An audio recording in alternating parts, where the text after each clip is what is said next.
truth began to be exposed into my life. And come on. Hold on. Say that again, brother.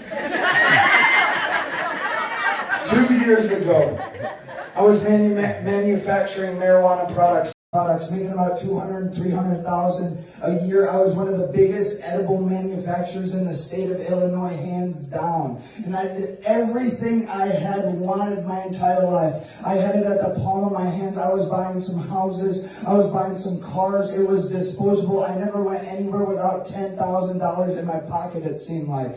And this is what I was working up to my whole life. I'm looking at New Age conspiracies. We take so many drugs, get so tripped out on LSD and mushrooms, and try and break into the realm of the spirit, because the demonic, the Christian church of the United States they had no power. So what's happened is dead crystals, dead rocks have become more powerful, that people have more faith in that now than the American church. So we're stumbling across that in the New Age conspiracy, and I see this satanic agenda rising up. And my wife brings me home one day, she says, I found a video, you need to watch this. And I seen John Ramirez preaching it at Rock Church, I believe.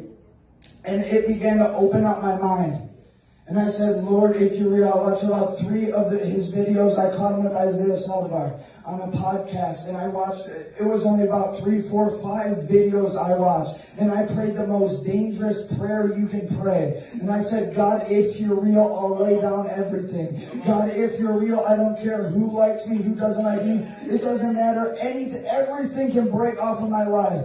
And I'll lay everything down for you. But God, I want you to prove it to me that you are real. Why do you think the kids are out there in the streets? Because we have no actual evidence that the message that we're preaching in the American church is the actual. There's no evidence, tangible things in the natural realm that we can prove and say this is the real message. But you come into a church like the threshing floor, and you're young, and you know that the message being preached, that you're hearing demons manifest and speak out and say, I hate you, I don't like you, come, get out of here. So I seen 3 days later, I prayed that prayer. 3 days later, my wife's having a hard time, and I've never prayed out loud. I've never read the Bible. I've never done anything like that. And I was a Christian atheist for about 8 years. What do I mean by that? That means even if you're atheist, you're still Christian, because you're praying to, catch this online, you're praying to a God that you don't even think exists. Even when you're in times of trouble, you're still praying to God. Oh, but it's about Buddha, I'm Muslim. You're still praying to God in times of trouble when the death is knocking at your door.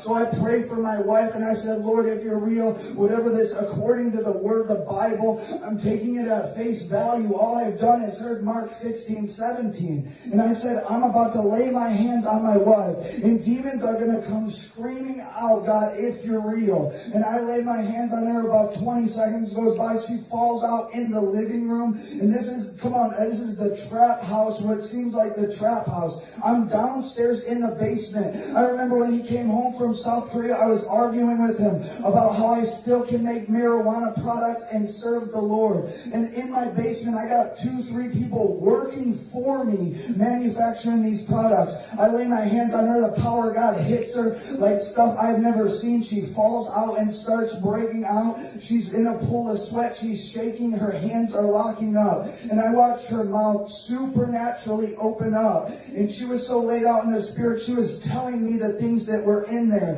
There's shame, there's guilt, there's this, there's fear. And I watched her mouth open up, and demons began to flow out of her.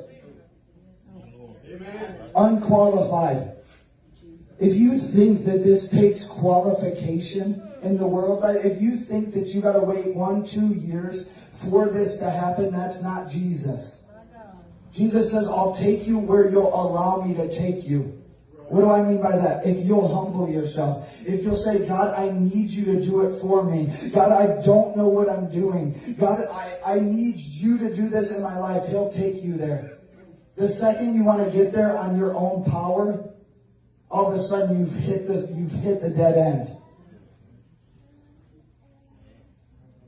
2 years later, he's got me preaching at a spiritual warfare last call conference with the same guy that he had break up in my living room on a YouTube video. And for about a month straight, I used to watch him and Isaiah, and fire would rush up and down. I never went to a church for the first 6 months because I said, Lord, where's there a church in my area that's going to accept revival? Where's there a church that's actually going to accept the Bible? Where's there a church where I can whip up and beat some demons like a piñata, like John says? There is no place in my area. But the Lord showed me 5 minutes down the road, there was a church. But what I'm saying is my relationship with Jesus didn't start at a church. It didn't start in religion. It was because Jesus showed up in his mercy and goodness. What did we learn today? That the cross knocked on my door and said, I'm breaking into your life whether you like it or not. He called my phone. He said, if you don't want to answer the call, there's somebody else that'll answer the call.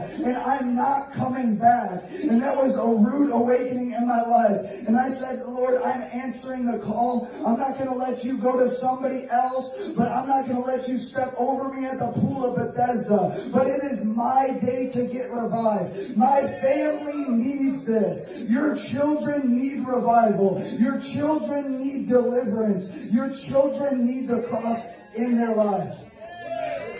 And I'm going to wrap it up with that in Jesus' name.